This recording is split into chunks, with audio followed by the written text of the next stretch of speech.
ka Fastom ka khatboi tarik uchumang aja akuar klarai pelong na Jingiakhih Khlem Sangeh kaban Sdang na do ka khara tarik mentau banai yakini Jingiakhih Khlem bopor an pelong na do ka por khar architect mensni hakmar ka office secretariat habai krem ginau tho ka bor ba me bor ling do ulong bakane kan de Jingiakhih ka bakhadu ban pin bor ka sarkar bakan pediang ke jingdawa jongki ulong ru bakane Jingiakhih kan long ka bajai jai ber anom dan kanu ka jingkulmar.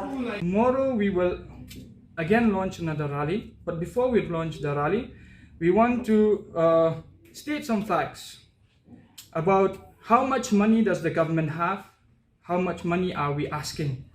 So first, since we, the teachers, we cannot get in contact with the Chief Minister himself, therefore I and the other teachers had expected actually the press to ask or to put forward these questions to the Chief Minister, but till now, we have not seen anyone putting up those questions, or maybe the Chief Minister did not answer, so we do not really know. So right now, I'm going to put some questions forward where the press can ask the Chief Minister.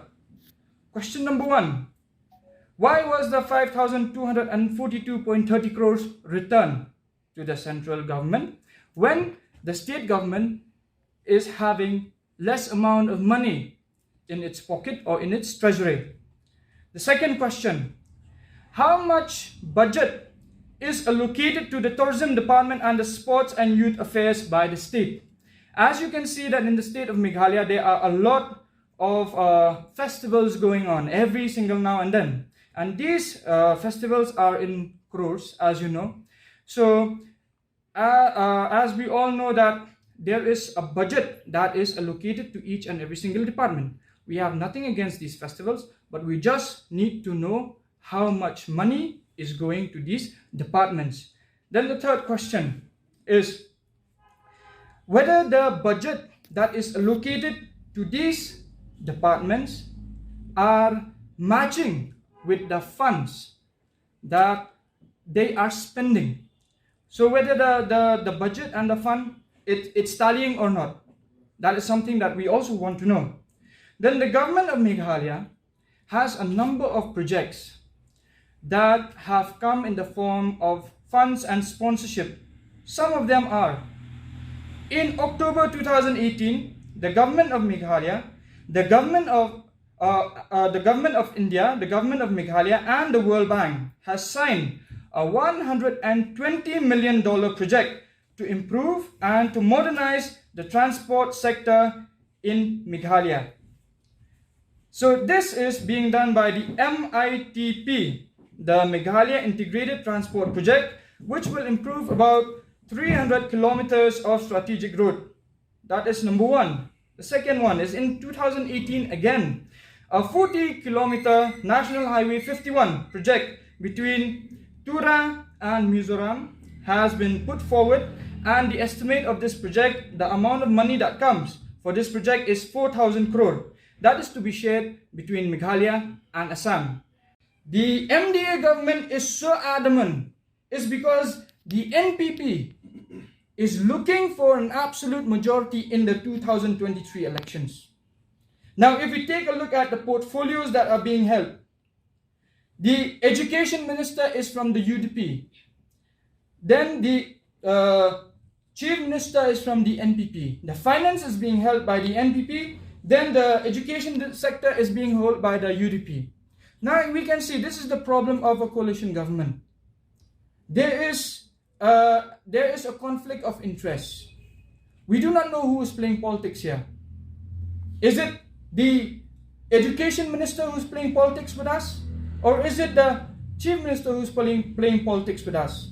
But I want to make a statement clear here. We are not interested in the politics that are being played by the UDP or by the NPP. We are not interested by the politics that are being played by all these other political parties as well. The only thing that we are interested right now is we demand our rights. It is our right.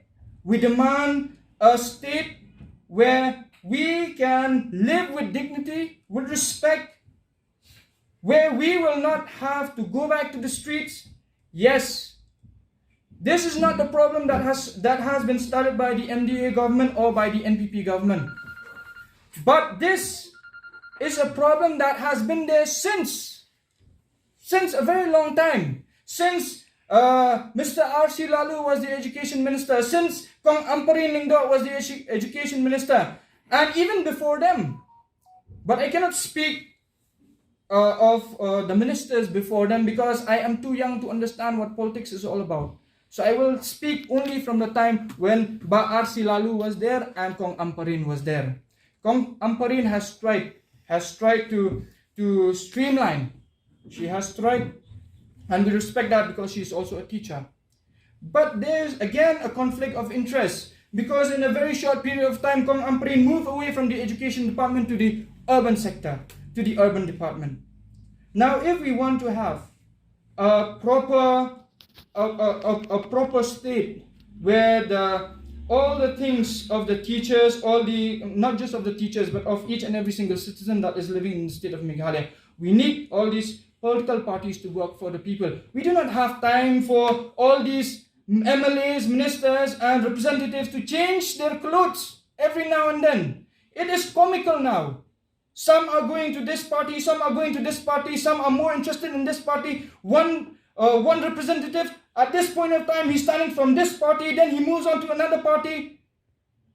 What about the interests of the people? You're only thinking about your own interests.